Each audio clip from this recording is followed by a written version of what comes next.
Aqui continuando a parte de atos administrativos, né? Vamos falar agora dos elementos, que são os requisitos que o ato tem que ter, né? Para o ato ser perfeito, ele tem que obedecer a 5 elementos. Primeiro é a competência ou o sujeito, que é aquele que pratica o ato administrativo, devendo ele ser capaz de fazer e deve ser competente também. Ou seja, deve ser uma das suas atribuições definidas por lei.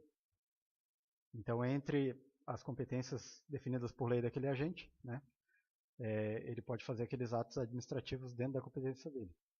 Essa competência ela pode ser adquirida ou repassada por delegação. Então, o que seria aqui a delegação? O titular de uma competência originária, né, originária dele, pode delegá-la a terceiros, que seria, no caso, daí a competência derivada. Ele pode delegar ela parcialmente, né, não pode delegar por inteiro a titularidade, e por tempo determinado também, não pode ser indefinido, e desde que seja permitido por lei. Caso o ato de delegação não proíba, a competência ela também pode ser subdelegada. Ela só vai transferir o exercício, pois a titularidade da competência é intransferível. Então aqui, ó, a titularidade dessa competência é intransferível. Não é necessário que o delegado seja hierarquicamente subordinado, então ele pode passar para alguém de outro órgão também. E essa delegação é um ato discricionário, pode ser revogado a qualquer momento pela autoridade que delegou ou por órgão superior. Uma competência exclusiva ela não pode ser delegada ou avocada. O que seria no caso a avocação? O superior hierárquico ele toma para si a competência para realizar o ato que seria de um subordinado.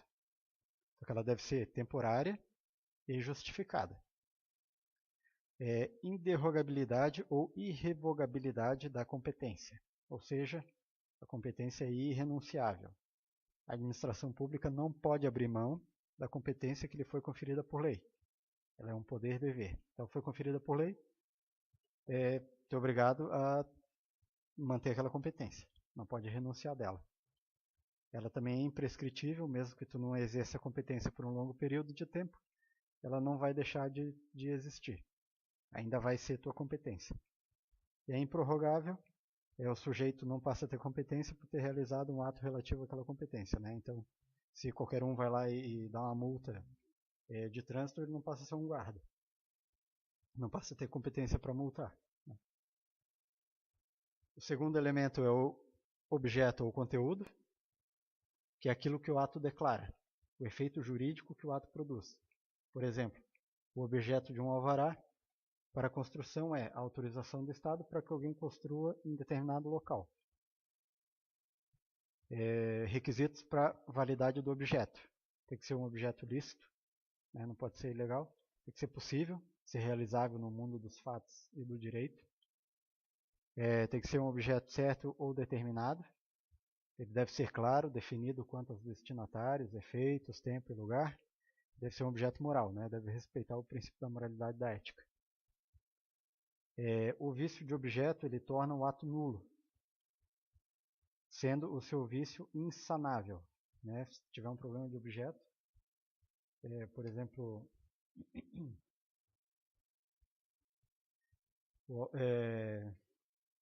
não vou dar exemplo agora.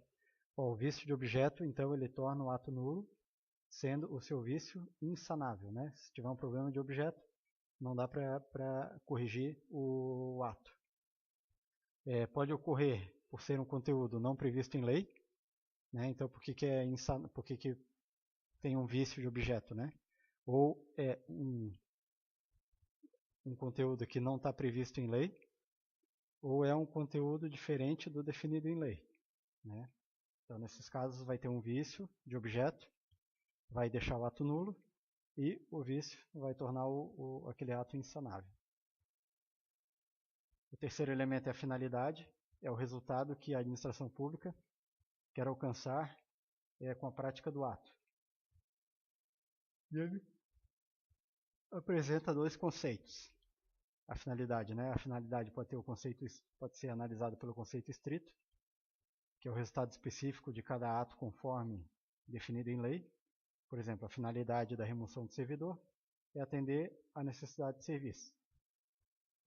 Então é analisando cada caso por caso. E tem também o sentido amplo da finalidade, quer dizer que todos os atos administrativos devem ter a mesma finalidade, que é atender ao interesse coletivo. A finalidade é sempre estabelecida em lei, ou seja, é sempre vinculada. Caso não atenda ao previsto em lei, vai ser nulo por desvio de finalidade. Continuando aqui os elementos, né? O quarto elemento é a forma. Normalmente é definida por lei. Normalmente ela é definida por lei. E nesse caso, se ela for definida por lei, ela é um elemento vinculado. E se não tiver definido por lei, daí é considerado discricionário. Se usar a forma distinta da definida por lei, o ato vai ser nulo, né? Então, para fazer tal coisa, tinha que ser um decreto. Se usar uma instrução, se usar uma outra coisa qualquer, uma portaria, daí o ato vai ser nulo. E apresenta dois conceitos. O conceito restrito, a forma é a exteriorização do ato, no conceito restrito, né? A forma, o que ela é? É a exteriorização do ato, de modo pela qual a declaração se manifesta. Então, o ato ele pode ser escrito, pode ser verbal, pode ser decreto, portaria, resolução, entre outros. Pode ser até um gesto do guarda ou um sinal de semáforo, por exemplo, ou pode ser até um silêncio da administração. E, no conceito amplo, ele não é só a exteriorização do ato, e sim todas as formalidades essenciais que envolvam o processo de formação da vontade da administração pública, como as licitações, a publicidade do ato e o direito de defesa, né? Tudo que envolve a formalização daquele ato. O quinto elemento aqui é o motivo. O motivo ele é o que? A causa. Né? Enquanto o objeto é o efeito, o motivo ele é a causa do ato. Ou é um conjunto de pressupostos de fato. O que são os pressupostos de fato? A situação e de direito, a lei, né? Então eu tenho que botar lá a causa. Então a causa ele é baseada em fatos, né, que é a situação que ocorreu, que motiva aquele ato, e também é baseado no direito, que qual é a lei que motiva aquele ato, que servem de fundamento então para o ato administrativo, né, tanto o fato como o direito.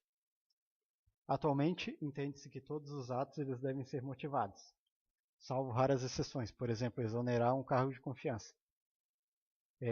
Sejam eles discricionários ou vinculados, tanto faz, para que se possa verificar se não existe desvio de finalidade ou qualquer outra ilegalidade na edição do ato. Então, todo ato, via de regra, tem que ser motivado. Se estiver previsto em lei, será um ato, então, vinculado. Exemplo, licença gestante. Mas, caso não esteja totalmente definido em lei, será discricionário. Por exemplo, a licença para tratar de assuntos particulares.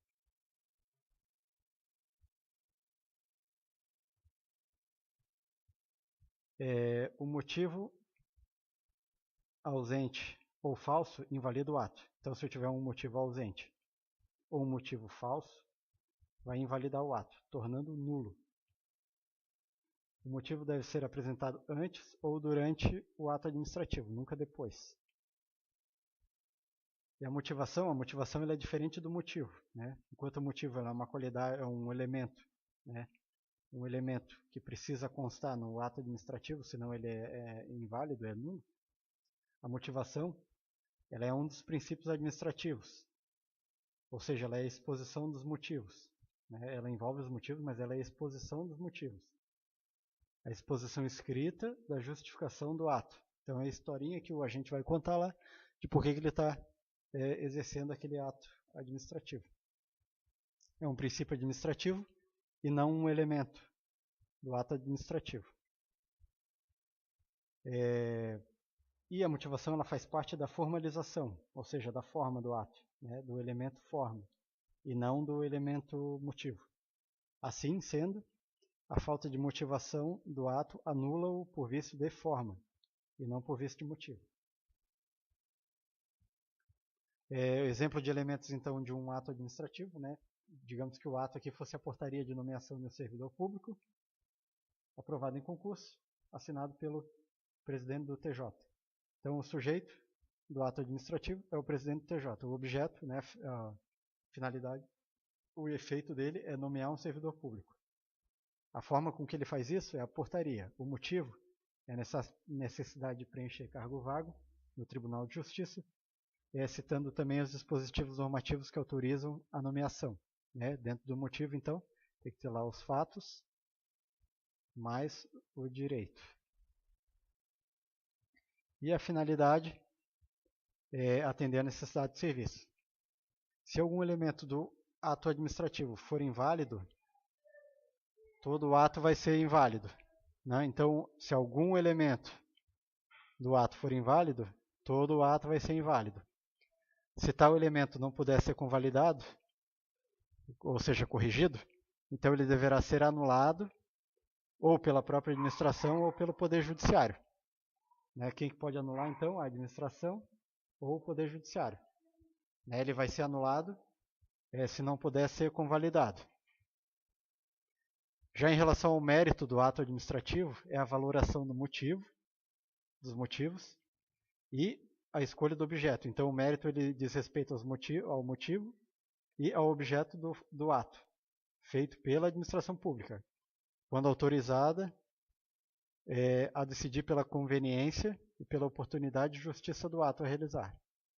Então, os atos vinculados, nos atos vinculados, todos os elementos são vinculados, sem nenhum elemento dando margem à discricionariedade, se bem que antes falou lá que nenhum ato era totalmente vinculado. Né?